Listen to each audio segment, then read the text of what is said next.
Hey everyone, आज हम देखेंगे पोडोफाइलम मेडिसिन को एलन से। तो चलिए स्टार्ट करते हैं। पोडोफाइलम पैलेटेटम इसका पूरा नेम है। बर्बेरिडिएसिस की फैमिली है। मे एप्पल इसका कॉमन नेम है। और कॉन्स्टिट्यूशन अगर देखें तो ऐसे पर्सन जिसको बीलियस टेम्परामेंट है, ठीक है, जिसको बाइल से रिलेटेड प्रॉब्लम्स होती है, लीवर से रिलेटेड प्रॉब्लम्स होती है, डाइजेस्टिव प्रॉब्लम्स होती है। बीलियस टेम्परामेंट है जो कि सफ़र करते हैं जीआईटी प्रॉब्लम से, गैस्ट्रोइंटेस्टाइनल डीअरेंजमेंट्स, और specially after the abuse of mercury की अब्यूज़ की हिस्ट्री रहेगी। और बीलियस अटैक्स देखने को मिलते हैं पोडोफाइलम में, ठीक है। तो अगर ये पर्सन है, ऐसा कॉन्स्टिट्यूशन है, तो पोडोफाइलम सोच सकते हो। मेंटली अगर बात करें तो जो पर्सन रहेगा डिप्रेसिव रहेगा, डिप्रेशन है स्पिरिट का पर्सन का। उसको ऐसा लगता है, imagine he is going to die, अब वो मरने वाला है, या फिर बी वेरी इल, या फिर वो बहुत ज़्यादा बीमार है। तो इन सब कंडीशन से चलते हुए उसको डिसगस्ट फॉर लाइफ हो जाता है। अब लाइफ में कोई इंटरेस्ट नहीं बचा है, जीना क्या है, व्यर्थ है, डिस्गस्ट फॉर लाइफ हो जाता है। फिजिकल जनरल्स की अगर बात करें तो थर्स्ट होती है इसको लार्ज क्वांटिटी या कोल्ड वाटर की, ठीक है, जो कि ब्रानिया में भी हमको देखने को मिलती है। पेन होगा तो सडन शॉक और जर्किंग टाइप का पेन होगा। अफेक्शन राइट थ्रोट में, राइट ओवरी में, राइट हाइपोकॉन्ड्रिया में देखने को मिलता है। हेड के सिम्टम बात करें तो हेडेक जो है डायरिया के साथ ऑल्टरनेट करता है, ठीक है। तो डायरिया आता है तो हेडेक बंद हो जाता है, हेडेक आता है तो डायरिया होने लगता है। हेडेक इन विंटर में होता है और डायरिया समर्स में ज़्यादा देखने को मिलता है। माउथ की अगर बात करें तो डिफ़िकल्ट डेंटिशन होता है बच्चों में, मोर्निंग करते हैं बच्चे, ठीक है, रात में बड़बड़ाते हैं। ग्राइंडिंग, दांतों को ग्राइंड करते हैं रात में। Intense desire to press the gum together, ठीक है, यही फाइटोलक्का में भी सिम्टम हमने देखा था कि दोनों गम्स को ऐसे दबा कर रखने की डिज़ायर होती है। हेड इसका हॉट होता है, rolling from side to side, ठीक है, हेड हॉट और रोल करता है साइड टू साइड। बेला और हेलिबोरस में भी ये सिम्टम है। जीआईटी की अगर बात करें तो पेनलेस कोलेरा मोरबस देखने को मिलता है। कोलेरा की कंडीशन है राइस वाटरी स्टूल, तो वो यूजुअली पेनलेस होता है। कोलेरा इन्फेंटम भी देखने को मिल सकता है। डायरिया की अगर बात करें तो लॉन्ग स्टैंडिंग डायरिया देखने को मिलता है अर्ली मॉर्निंग में, जो कि कंटिन्यू होता रहा है, फोरनून तक होता रहता है। उसके बाद नेचुरल स्टूल इस इवनिंग में आता है और फिर उसको वीकनेस के सेंसेशन आते हैं एब्डोमेन में और रेक्टम में।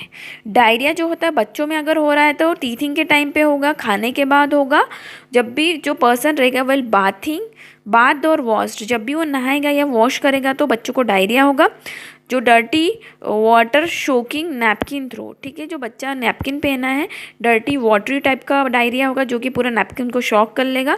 बेंजोइक एसिड में भी डर्टी वाटरी शोकिंग डायरिया देखने को मिलता है विथ गैगलिंग के साथ। स्टूल अगर देखें तो हरे कलर का रहता है, ग्रीन वाटरी फिटेड, बदबूदार और बहुत ही ज़्यादा क्वांटिटी में रहेगा। गशिंग आउट जैसा डायरिया होगा जो कि हमको गैम्बोशिया, जेट्रोपिया एंड फॉस्फोरस में देखने को मिलता है। चॉक लाइक, जेली लाइक भी देखने को मिल सकता है। अनडाइजेस्टेड सब्सटेंस निकलेंगे उसके अंदर से। येलो मील लाइक सेडिमेंट्स देखने को मिलेंगे। और प्रोलैप्स ऑफ रेक्टम देखने को मिलेगा बिफोर और विथ स्टूल के साथ। पेशेंट जो रहेगा वो कॉन्स्टेंटली रब और शेक करेगा लीवर रीजन को उसके हाथों से, क्योंकि वहाँ पे उसको दिक्कत हो रही है। फीमेल्स की बात करते हैं तो यूट्रस का प्रोलैप्स देखने को मिलता है, प्रोलैप्सस यूट्राई फ्रॉम ओवर लिफ्टिंग और स्ट्रेनिंग। कोज क्या रहेगा, जब भी लेडीज़ बहुत ज़्यादा ओवर स्ट्रेनिंग कर ली, ज़्यादा खिंचाव कर लिया, या फिर ओवर लिफ्टिंग कर ली, ज़्यादा वेट बियर कर लिया, जिसके कारण हमको प्रोलैप्स यूट्राई देखने को मिलता है, या फिर कॉन्स्टिपेशन है, या फिर आफ्टर डिलीवरी पाचुरेशन के बाद, या फिर जो यूट्रस है उसका अच्छे से इन्वोल्यूशन नहीं हुआ है तो प्रॉब्लम आई है सब इन्वोल्यूशन में। अर्ली मंथ्स ऑफ प्रेगनेंसी में देखने को मिल सकती है, जैसे कि can like comfortably only on stomach. ऐसे पर्सन है क्योंकि जो अर्ली प्रेगनेंसी में सिर्फ स्टमक पे ही सोती है विमेंस, उनके लिए बहुत अच्छी रेमेडी रहेगी पोडोफाइलम। एक्टिया भी एसिटिक एसिड में भी जो पर्सन रहेगा बेली पे सोने में आराम मिलता है उसको। पेन, नंबनेस राइट ओवरी में, running down thigh up the side, उसी साइड में थाई तक जाएगा पेन। राइट साइड में लिलियन टिग में भी जो पेन है वो थाई तक जाता है। सब मेंसेस का सेपरेशन देखने को मिलेगा यंग एज में, यंग गर्ल्स में।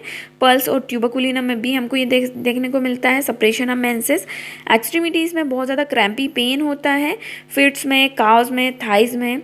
साथ में वाटरी और पेनलेस स्टूल भी देखने को मिलता है। अगर हम फीवर की बात करते हैं तो जो फीवर का पैरोक्सिम्स होते हैं 7 AM पे होते हैं।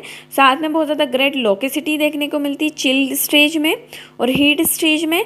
स्लीप ड्यूरिंग पर्सपायरेशंस, ठीक है, जब भी सोएगा तो उसको बहुत ज़्यादा पसीना आएगा पोडोफाइलम के पेशेंट को।